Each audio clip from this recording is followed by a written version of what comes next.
Albert Einstein is reported to have said, but never been proved, the definition of insanity is doing the same thing over and over again and expecting different results. And Donald Trump has perfected the art of doubling down and is now undisputed world champion. If you accidentally or deliberately state something which is wrong or you never meant to say, then double down on it, exaggerating your mistake and challenging anyone to challenge you. Well, it certainly worked for him. Dave takes it on, and his researchers has now discovered a new challenger for both of these titles in one go. Toyota have just announced the launch of their latest van, and this one is powered by the fuel of the future. Hydrogen, of course. No, this is not a joke. Now, I know many of you hydrogen fans will already be typing your comments about how wrong I am, and it's a totally green fuel and easy and cheap to make. Go ahead, but please watch the rest of this video before pressing the send button.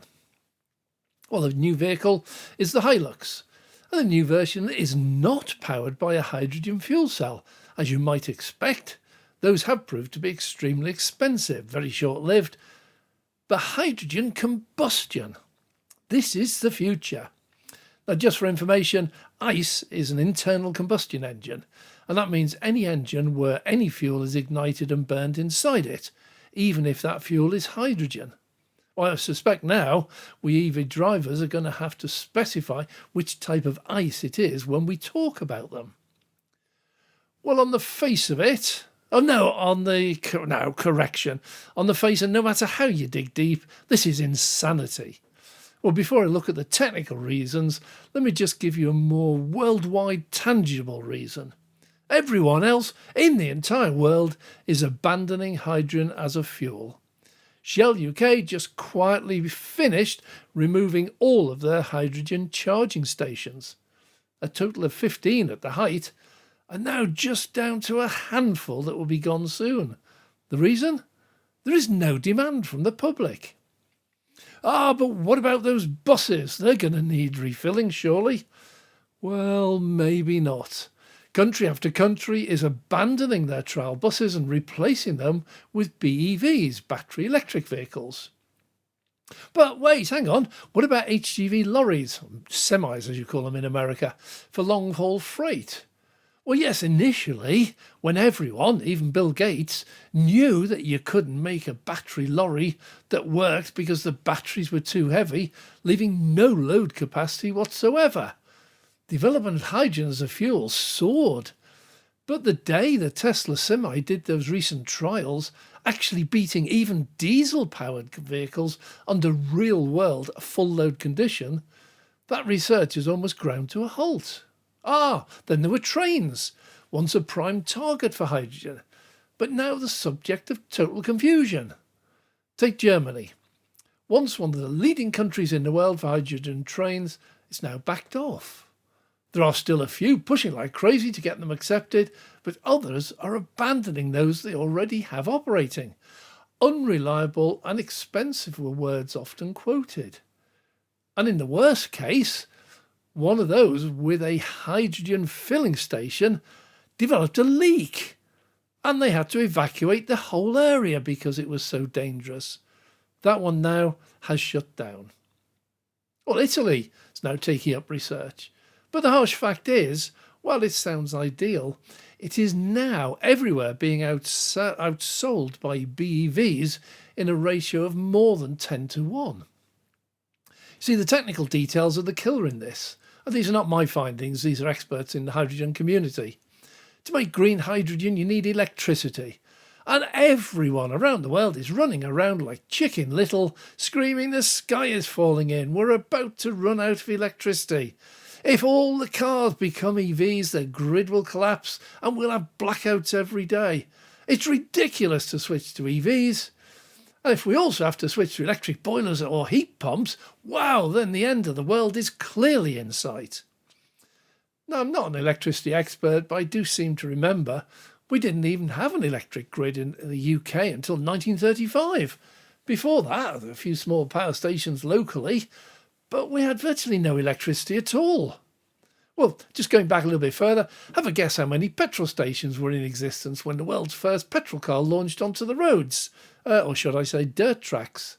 Yeah, none at all. Why would there be? There were few cars on the road. In the UK, even in 1904, there were only just over 20,000 cars in the whole country. Well, to listen to the anti-EV brigade, that's about how many EVs will have to queue up to get a charge, because there aren't any if they become popular and take over.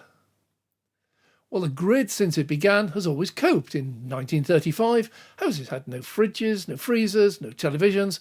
In fact, almost all the electricity was used just for lighting. It was only when that electricity became available with spare capacity that we began finding new uses for it. And the grid, over the years, the decades, has grown to meet that increasing demand. But making hydrogen from the grid for powering all cars on the road in the future, well, that's a different story altogether. We're going to need hydrogen filling stations. Oh, hang on. Didn't somebody just mention Shell? Didn't Shell just shut all of their hydrogen fueling stations in the UK? So now we've not got enough electricity and no longer enough hydrogen filling stations. Oh no, hang on. Correction, I've just checked. We still have 5 in the whole of the UK. Well, what about China? Let me count them. 250. Yeah, the whole of China. What is it, 1.4 billion people? 250 hydrogen filling stations. No. What about, oh no, surely Japan. Well, this is the home of all hydrogen-powered vehicles. Toyota, they must have thousands. Yep. No. 161 at the last count. 161 amongst a population of 124 million? Well, I suspect they may need more than that. So there is nowhere near enough hydrogen filling stations if you add up all those in the whole world and install them all in Bristol. Well, sorry to pick on Bristol, it's a nice city.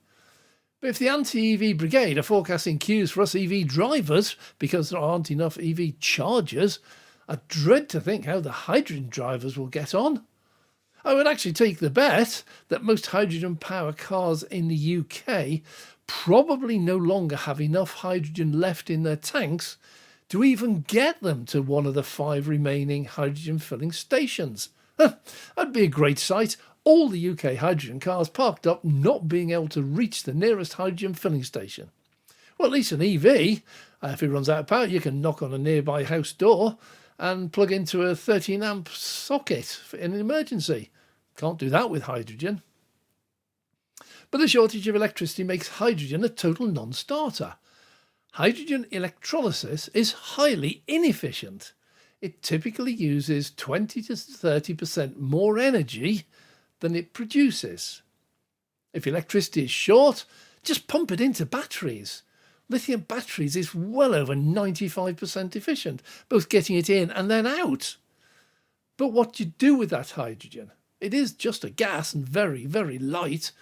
It desperately wants to escape. And being chemical element number 1, it can sneak out through most materials. Have you ever bought a helium balloon? How long did that last? Well, helium is element number 2. Those molecules atoms are twice as big. So you need to compress it and turn it into a liquid. That is much less likely to escape. But to make it liquid takes energy. Loads of energy. In fact, about another 30% efficiency is lost converting it into a liquid. But we still haven't used it to propel a vehicle. A hydrogen fuel cell itself is about 50% efficient at turning hydrogen into the electricity to make your car move. Now that's an impressive figure, 50% efficient, because if you burn it in an ICE car or bus or lorry, that process is only about 25% efficient. All the rest is lost in heat. But don't forget, you have a whopping big radiator on the front of your vehicle to get rid of that heat. Okay, point made, I think. But obviously not, because Toyota is not only spending an absolute fortune on hydrogen-powered vehicles, but it's abandoning fuel cells at 50% efficient, for ICE engines at 25% efficient. This is lunacy, insanity, madness, or stupidity. I don't know. Or is it just doubling down? Whoops, we made a huge mistake. Massive mistake, but we can't tell anyone. We'll lose face, lose confidence. So let's double down and double down again. Well, if anyone can tell me a single reason why hydrogen might survive, let alone take over, please send me your comments. I really would love to be proved wrong on this. Maybe Toyota really is onto something. Maybe the rest of the world just hasn't learned what. Maybe Shell will bitterly regret closing those few remaining hydrogen filling stations. I don't know, but I'm not convinced Toyota knows either. And if they do, isn't it about time we actually saw these vehicles on the roads and rails in any sort of numbers? See, Toyota does already hold one record, world record, recently snatched from the hands of Murray Barra, CEO of GM, and that is the record for the most promised launches in the whole world where not one single example actually arrives on time or indeed at any time ever. Well done, Toyota. Another world record for you for your list. But maybe this one you'll hide away from public view. I'm Dave.